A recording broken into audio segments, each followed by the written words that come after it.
അഹമ്മദാബാദിൽ നടന്ന air India വിമാന ദുരന്തം സംബന്ധിച്ച് അട്ടിമറിയുടെ സാധ്യതയും അന്വേഷിക്കുന്നുണ്ടെന്ന് പറയുകയാണ് സിവിൽ വ്യോമയാന സഹമന്ത്രി മുരളീധർ മൊഹേൽ. അപകടം സംബന്ധിച്ച് എയർക്രാഫ്റ്റ് ആക്സിഡന്റ് ഇൻവെസ്റ്റിഗേഷൻ ബ്യൂറോയുടെ അന്വേഷണം നടക്കുന്ന പശ്ചാത്തലത്തിലാണ് മന്ത്രിയുടെ ഈ പ്രസ്താവന. ഈ അപകടം സംബന്ധിച്ച് AAIB വിശദമായ അന്വേഷണം നടത്തിവരികയാണ്. ഒരു അട്ടിമറിക്കുള്ള സാധ്യതയടക്കം എല്ലാ വശങ്ങളും പരിശോധിക്കുന്നുണ്ട്. എല്ലാ ഭാഗങ്ങളിൽ നിന്നുമുള്ള CCTV ദൃശ്യങ്ങളും പരിശോധിക്കുന്നുണ്ട്. നിരവധി ഏജൻസികൾ ഈ അന്വേഷണവുമായി ബന്ധപ്പെട്ട പ്രവർത്തനങ്ങളിൽ ഏർപ്പെട്ടിരിക്കുകയാണെന്നും മന്ത്രി പറയുന്നു. എഞ്ചിനുകൾക്ക് പെട്ടെന്നുണ്ടായ സിസ്റ്റം തകരാർ തുടങ്ങിയ സാധ്യതകളും മാനുഷികമായ വീഴ്ചകളും പരിശോധിക്കുന്നുണ്ട്. വിമാനത്തിന്റെ ബ്ലാക്ക് ബോക്സിൽ നിന്നുള്ള വിവരങ്ങൾ വിശകലനം ചെയ്യുന്നതിലൂടെ കൃത്യമായ ഒരു വിവരം ലഭിക്കുമെന്നാണ് അന്വേഷണ സംഘം കരുതുന്നത്. ജൂൺ 12-നാണ് 275 പേരുടെ മരണത്തിനിടയാക്കിയ വിമാന ദുരന്തമുണ്ടായത്. മരിച്ചവരിൽ 241 പേർ വിമാനത്തിനകത്തുണ്ടായിരുന്നവരും 34 പേർ വിമാനം ഇടിച്ചിറങ്ങിയ കെട്ടിടത്തിലും പരിസരത്തും ഉണ്ടായിരുന്നവരും ആണ്. വിമാനത്തിലുണ്ടായിരുന്ന 242 യാത്രക്കാരിൽ ഒരാൾ മാത്രമേ രക്ഷപ്പെട്ടുള്ളൂ. DNA പരിശോധനയിലൂടെ എല്ലാവരുടെയും മൃതദേഹങ്ങൾ തിരിച്ചറിയാനും സാധിച്ചിട്ടുണ്ട്. വിമാനത്തിലെ 242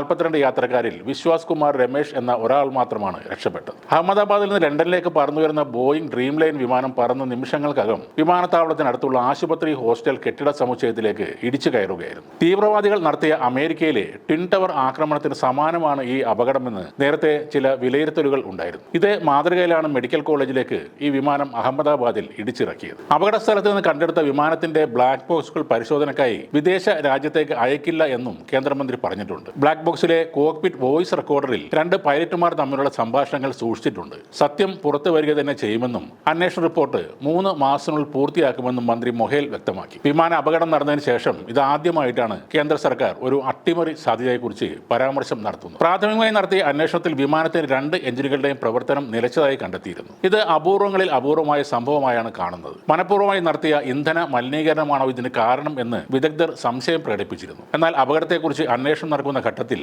കൂടുതൽ വിശദാംശങ്ങൾ ഇപ്പോൾ പുറത്തു പറയുന്നില്ല എന്നാണ് മന്ത്രി അറിയിച്ചിരിക്കുന്നത്.